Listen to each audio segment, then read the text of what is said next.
الرحمن الرحیم۔ سن 2 ہجری جنگ بدر۔ سن 2 ہجری میں سب سے بڑا جو معرکہ مسلمانوں اور کافروں کے بیچ ہوا وہ جنگ بدر ہوا۔ جنگ بدر کا سبب کیا تھا ہم پہلے بیان کر چکے ہیں پچھلی ویڈیوز کے اندر کہ سریہ عبداللہ بن جحش میں عمر الحضرمی یہ شخص سریہ عبداللہ بن جحش میں قتل ہو گیا تھا مسلمانوں کے ہاتھوں سے، اور یہ مسلمانوں کے ہاتھوں سے کافروں کا سب سے پہلا مقتول شخص تھا۔ اب کفار کے رؤساء میں سے تھا، اس لیے کفار ابو سفیان کی کسٹڈی میں اس میں صرف 40 آدمی ہیں جو اس قافلے کی نگہبانی اور حفاظت، جبکہ اس کے اندر 1000 اونٹ ہیں اور اسی طرح 50,000 دینار۔ یہ خطیر رقم ہے، بہت بڑی رقم ہے۔ یہ لے کر ابو سفیان یہاں سے مکہ سے ملک شام کی طرف جا رہا تھا۔ سید عالم صلی اللہ علیہ وآلہ وسلم کو کسی نے خبر دی کہ ابو سفیان کا قافلہ لے کر ملک شام کی طرف تجارت کی غرض سے جا رہا ہے۔ تو حضور پاک صلی اللہ علیہ وآلہ وسلم نے مدینہ سے سید عالم صلی اللہ علیہ وسلم نکلے اور ذوالعشیرہ، یہ ایک جگہ کا نام ہے، اس جگہ پر سید عالم صلی اللہ علیہ وآلہ وسلم پہنچے تو پتہ چلا کہ ابو سفیان اس راستے سے ملک شام کی طرف جا چکا ہے۔ حضور تقریباً یہ جب یہاں سے نکلے تھے ذوالعشیرہ کے مقام پر پہنچے تھے، اس وقت سید عالم صلی اللہ علیہ وآلہ وسلم کے ساتھ 60 مہاجر تھے۔ تو یہ 60 مہاجرین کا قافلہ لیے سید عالم صلی اللہ علیہ وسلم وہاں سے نکلے تھے۔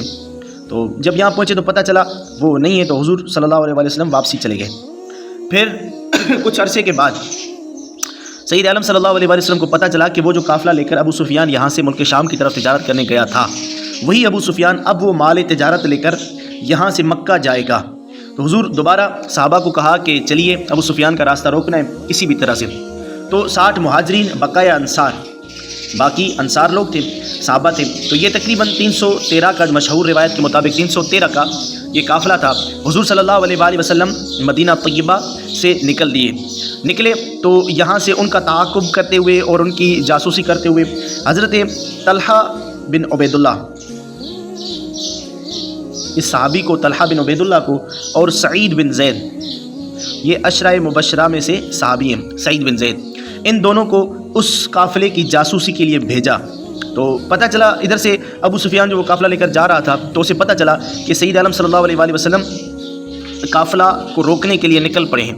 تو مختلف جاسوسوں سے اس نے جانچ پڑتال کی، بالآخر وہ وہاں سے چونکہ انتہائی چالاک تھا تو حالات کی نزاکت کو بھانپتے ہوئے وہ دوسرا راستہ اختیار کرتے ہوئے چھپتے اور وہاں سے جاسوسی کرتے ہوئے وہ مکہ کی طرف چل دیا۔ حضور صلی اللہ علیہ وآلہ وسلم جب قریب پہنچے پتہ چلا کہ ابو سفیان یہاں سے نکل گئے، اور ابو سفیان جیسے ہی ان راستوں سے فرض کریں یہاں سے نکل رہے تھے تو ابو سفیان نے وقتاً فوقتاً اپنے جاسوسوں کے ذریعے پوچھ گچھ کی اور معلوم کیا کہ ان کا مدینے والوں کا مدنی قافلہ کہاں پہنچا ہے، اور اس کے ساتھ ساتھ انہوں نے اپنے مکے والوں کو خبر بھیجی کہ ہائے وہ قافلہ جو ابو سفیان بڑے خطیر رقم کے ساتھ وہاں سے ملک شام سے تجارت کر کے آ رہے ہیں، اس پر مسلمانوں نے حملہ کر دیا۔ تو وہ جو جاسوس تھا وہ گیا اور مکے کے اندر اس نے آہو بکا کی اور مکے سے ایک بڑا لشکر تیار کیا تو جو مسلمانوں پر سے لڑنے کے لیے نکلا، اس کے اندر عتبہ بھی تھے، عتیبہ بھی تھے، ولید بھی تھے، شیبہ بھی تھے، یعنی اسی طرح حکیم بن حزام بھی تھے۔ اس کافروں کا ایک بڑا لشکر اور اس کے بڑے بڑے سرگنا اس کے اندر شامل تھے۔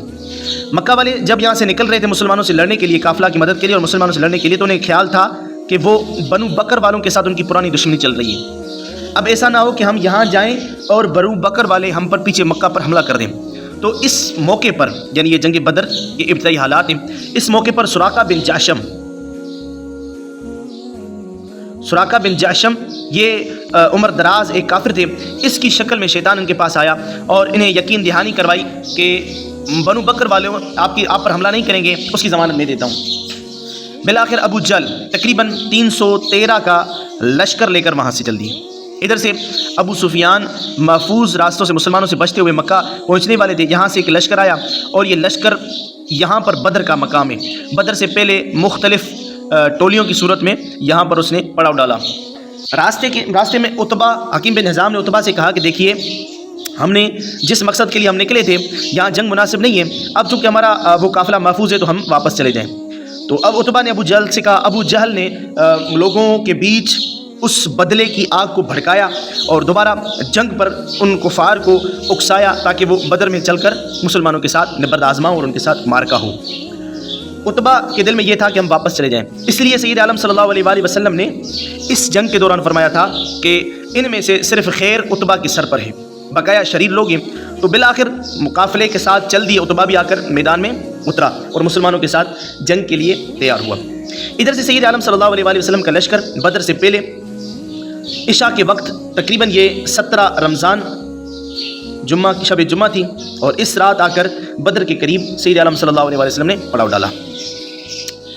پھر دونوں طرف سے میدان بدر سجا صبح کے دن، جمعہ کے دن، اور سب سے پہلے جیسے کہ عرب کا رواج تھا کہ انفرادی طور پر وہ ایک دوسرے کا مقابلہ کرتے، پھر اجتماعی لڑائی شروع ہو جاتی تھی۔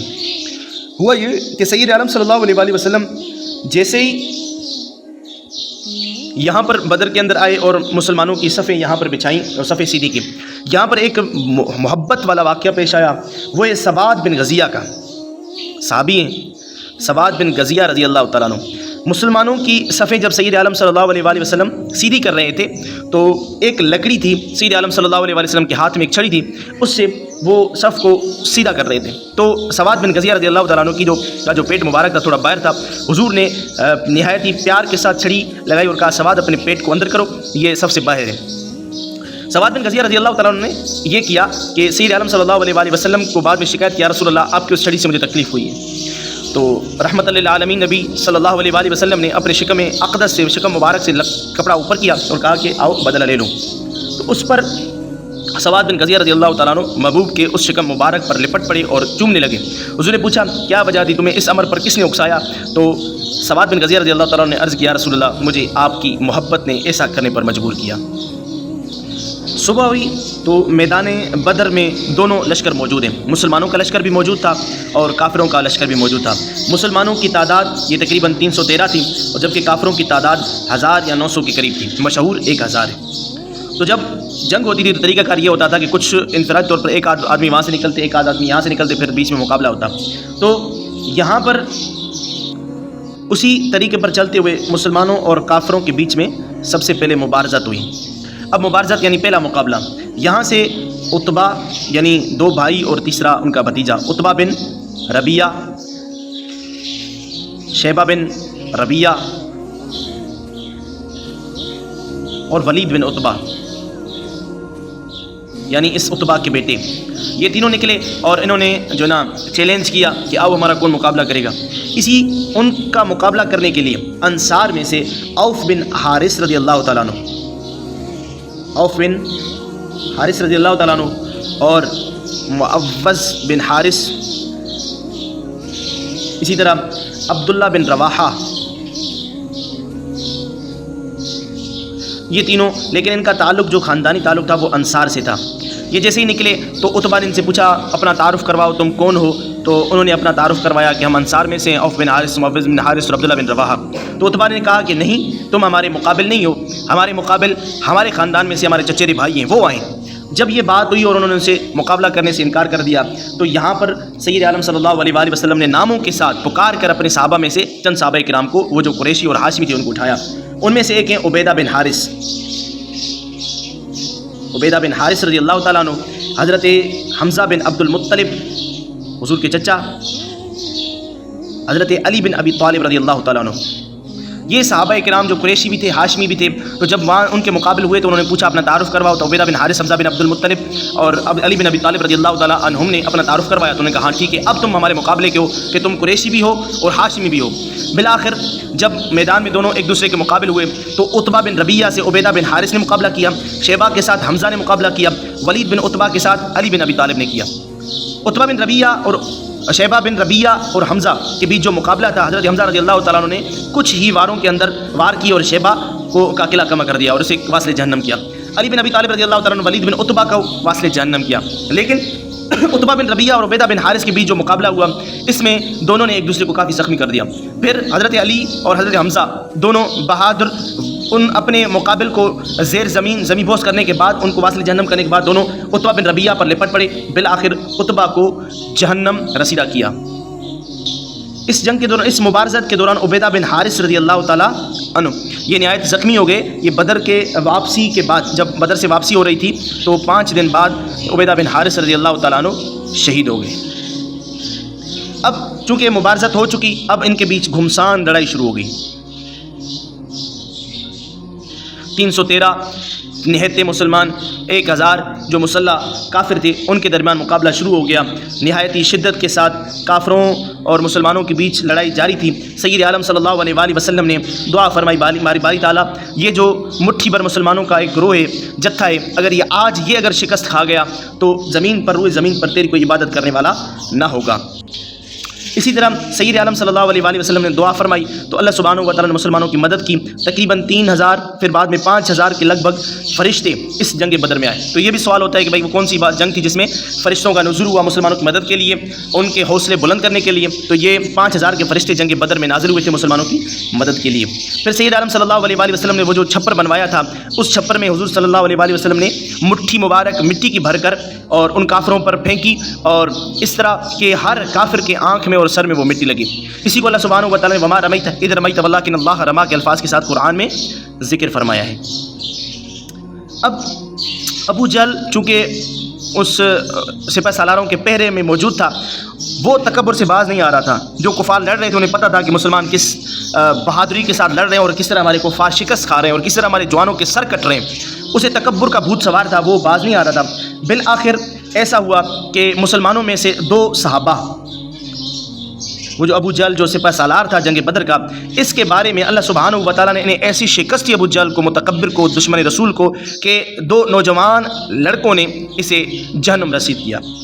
ابو جہل کے بارے میں عبد الرحمن بن عوف رضی اللہ تعالیٰ عنہ فرماتے ہیں کہ عبد الرحمن بن عوف فرماتے ہیں کہ مسلمانوں کے 2 صحابی، ایک معاذ بن عمر بن جموح یہ صحابی، اور دوسرے معاذ بن فرا، ایک روایت کے مطابق ان کا یہ نام تھا، ایک روایت کے مطابق ان کا نام تھا معوذ بن فرا۔ یہ دونوں صحابی آئے عبد الرحمن بن عوف کے ساتھ پاس کہ چچا میں بتائیے کہ ابو جہل کہاں پر ہے؟ تو عبد الرحمن بن عوف فرماتے ہیں مجھ سے جیسے انہوں نے پوچھا تو میں نے دیکھا کہ ابو جہل سپہ سالاروں کے جتھے میں موجود تھے، حفاظت میں موجود تھے۔ تھوڑی دیر میں وہ ان کا جو حلقہ تھا وہ ٹوٹا، اور میں نے انہیں اشارہ کیا کہ یہ دیکھو یہ دشمن رسول موجود ہے۔ تو چونکہ وہ سید عالم صلی اللہ علیہ وسلم کی گستاخی کرتا تھا، تو معاذ بن عمر بن جموح اس صحابی اور معاذ بن فرا یا معوذ بن فرا نے موقع پاتے ہی ابو جہل پر ایسا وار کیا کہ ابو جہل کٹ کر گر پڑا، اور لیکن ابھی تک سانس کی رمق باقی تھی۔ تو اس کے بعد عبداللہ بن مسعود رضی اللہ تعالیٰ عنہ ابو جہل پر پہنچے اور انہیں بالوں سے پکڑ کر سر پر تلوار ماری اور اس کی گردن تن سے جدا کر دی۔ اسی وجہ سے سید عالم صلی اللہ علیہ وآلہ وسلم نے چونکہ معاذ بن فرا رضی اللہ تعالیٰ عنہ جنگ بدر کے بعد شہید ہو گئے تھے، تو معاذ بن عمر بن جموح کو اس ابو جہل کا جو سامان تھا وہ اسے مال فیہ ویسے دیا تھا، لیکن جو وہ تلوار تھی وہ عبداللہ بن مسعود رضی اللہ تعالیٰ عنہ کی دی تھی۔ وجہ یہ تھی کہ عبداللہ بن مسعود ہی نے ابو جہل کا آخر میں سر قلم کیا تھا۔ عوف بن حارث رضی اللہ تعالیٰ، یہ انصاری صحابی ہیں، مصطفیٰ کریم علیہ الصلوۃ والسلام کے پکے سچے عاشق تھے، صحابی رسول ہیں۔ عوف بن حارث رضی اللہ تعالیٰ عنہ اسی جنگ بدر میں شہید ہو گئے تھے۔ حضور صلی اللہ علیہ وآلہ وسلم نے پوچھا سے عرض کیا رسول اللہ، اللہ سبحانہ و تعالیٰ کس اپنے مجاہد کو پسند کرتا ہے؟ تو حضور پاک صلی اللہ علیہ وآلہ وسلم نے فرمایا کہ اللہ سبحانہ و تعالیٰ سے مجاہد کو پسند کرتا ہے کہ جو بغیر زرہ کے ہاتھ میں تلوار لیے اللہ کی راہ میں جہاد کرے۔ تو عوف بن حارث رضی اللہ تعالیٰ عنہ اسی وقت جیسے ہی سنا، بشارت سنی، اپنی زرہ اتاری اور میدان جنگ میں اتر پڑے، تو بالآخر مقابلہ کرتے ہوئے زخمی ہو گئے، زخموں کی تاب نہ لاتے ہوئے جام شہادت نوش کیا۔ اسی طرح یہاں پر چند اہم واقعات جنگ بدر کے وہ کہ ابو البختری بن حشام، یہ چونکہ مکے کے اندر حضور پاک صلی اللہ علیہ وآلہ وسلم کی مخالفت سے گریز کرتا تھا، بچتا تھا، حضور کی حج وغیرہ نہیں کرتا تھا، اس لیے حضور نے فرمایا تھا کہ یہ مجبوری میں لائے گئے، ان کو قتل نہ کرنا، لیکن چونکہ یہ اپنے دوست کے ساتھ تھے اس لیے اسے بھی قتل کر دیا گیا۔ اور عباس بن عبد المطلب رضی اللہ تعالیٰ عنہ حضور کے چچا تھے، اس کے بارے میں حضور پاک صلی اللہ علیہ وآلہ وسلم نے فرمایا تھا کہ عباس بن عبد المطلب اگر قیدی ہو جائیں، کسی کے سامنے آئے تو انہیں قتل نہ کریں۔ لیکن ابو حذیفہ یہ عتبہ کے بیٹے تھے، تو اس نے وہاں اس وقت عباس بن عبد المطلب کے بارے میں حضور کا یہ فرمان سنا تو ابو حذیفہ نے چند کلمات کہے کہ ہم رسول اللہ نے یہ حکم کیوں دیا، یعنی اس پر ایک تشویش کا اظہار کیا کہ عباس بن عبد المطلب میرے سامنے آئیں گے میں قتل کر دوں گا۔ تو اب حضور پاک صلی اللہ حضرت عمر رضی اللہ تعالیٰ عنہ نے حضور سے اجازت چاہی، یا رسول اللہ ہمیں اجازت دیں کہ یہ ایسی بات کوئی منافق ہی کر سکتا ہے، لیکن حضور نے انہیں معاف کر دیا۔ ابو حذیفہ فرماتے ہیں کہ مجھے ساری عمر وہ جو الفاظ میں نے حضور کے سامنے ادا کیے تھے کہے تھے، مجھے ساری عمر اس کا افسوس رہتا تھا کہ اللہ سبحانہ و تعالیٰ میری وہ لغزش معاف فرما دیں۔ اسی طرح اسی جنگ کے بیچ عکاشہ بن محسن رضی اللہ تعالیٰ عنہ یہ صحابی ہیں، ان کی تلوار ٹوٹ گئی تھی تو حضور نے ایک چھڑی مبارک اسے لکڑی ہاتھ میں دی، اور جب ان کے ہاتھ میں آئی تو وہ تلوار بن گئی اور پھر وہ اس سے لڑتے رہے۔ اسی طرح اس جنگ کا جو نتیجہ ہے، جو اکثر و بیشتر جس کے متعلق سوال بھی ہوتا ہے امتحانات کے اندر کہ اس جنگ کا نتیجہ کیا تھا، نتیجہ یہ ہے کہ مسلمانوں نے یہ جنگ بدر فتح کی تھی، مسلمانوں کو فتح ہوئی، اسی کو یوم الفرقان کہا جاتا تھا۔ یہی وہ جنگ تھی جس نے فیصلہ کر دیا کہ مسلمان ایک الگ ریاست ہیں، مسلمان حقیقی قوم ہیں اور مسلمان اپنے حقوق کی حفاظت کا سامان کرتے ہیں، اور انہوں نے یہ جنگ فتح کی۔ اسی طرح اس جنگ کے اندر جو کافر ہوئے وہ تقریباً 70 کے لگ بھگ کافر واصل جہنم ہوئے تھے، جبکہ 14 مسلمان شہید ہوئے، اور جن شہید ہونے والوں میں سے 6 مہاجر تھے جبکہ 8 انصار تھے۔ اور یہی وہ جنگ تھی جس میں حضور پاک صلی اللہ علیہ وآلہ وسلم کے چچا عباس بن عبد المطلب یہ قید ہو کر آئے تھے۔